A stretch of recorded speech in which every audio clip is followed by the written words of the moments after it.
অভাব কাকে বলে জানেন? অর্থনীতি ক্লাসে বয়স্ক একজন টিচার ক্লাসরুমে ঢুকে একজন ছাত্রকে জিজ্ঞেস করলো, বাবা বলো তো অভাব কাকে বলে?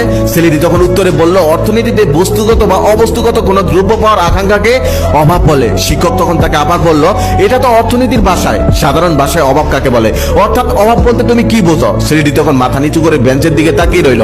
শিক্ষক তখন তাকে আবার জিজ্ঞেস করলো। ছাত্রটি আবার বলতে শুরু করলো, স্যার আমার বাবার টাকা নেই বলে আত্মীয় স্বজনরা আমার খোঁজ নেয় না, এমনকি ঈদের দিনেও না। এই যে গরিব হওয়ার কারণে আত্মীয় স্বজনরা আমাদের খোঁজ নেয় না, এটাও একটা অভাব। আমি মধ্যবিত্ত করে ছেলে বলে আমার তেমন কোনো বন্ধু নেই, যদিও দুই একজন আছে, তবে তারা কখনোই আমাকে মূল্য দেয় না, এটাও আমার অভাব। সেই ছোটবেলা থেকে হাজারো স্বপ্ন দেখেছি, কিছুদিন স্বপ্ন দেখার পর আবার সেই স্বপ্নগুলো বুকের মধ্যেই চাপা দিয়ে রেখেছি, টাকার অভাবে কখনোই পূরণ করতে পারিনি, এটাও একটা অভাব। এই তো আজকে কলেজে আসার সময় মায়ের কাছে গাড়ি ভাড়া চাওয়ার সময় মা কয়েক জায়গা তন্ন তন্ন করে খুঁজে 20টি টাকা আমাকে দিল। আমি যখন বাড়ি থেকে বের হলাম তখনই আমার মনে পড়লো মা সকালে বলছিল তার নাকি জ্বর, কিন্তু ওষুধ কেনার টাকা নেই। তারপর আমি ওষুধ কিনে মাকে দিয়ে আসলাম। মা তখন আমাকে জিজ্ঞেস করলো, কিরে কলেজে যাবি না? তখন আমি মাকে বললাম, হ্যাঁ যাবো, আমার এক বন্ধু বাইক নিয়ে অপেক্ষা করছে, ওর বাইকেই যাবো, তাই তোমাকে ওষুধটা কিনে দিয়ে গেলাম। এই যে 10 টাকার জন্য পুরো রাস্তা হেঁটে এসেছি, আবার 10 টাকার জন্য পুরো রাস্তা হেঁটেই বাড়িতে যাব।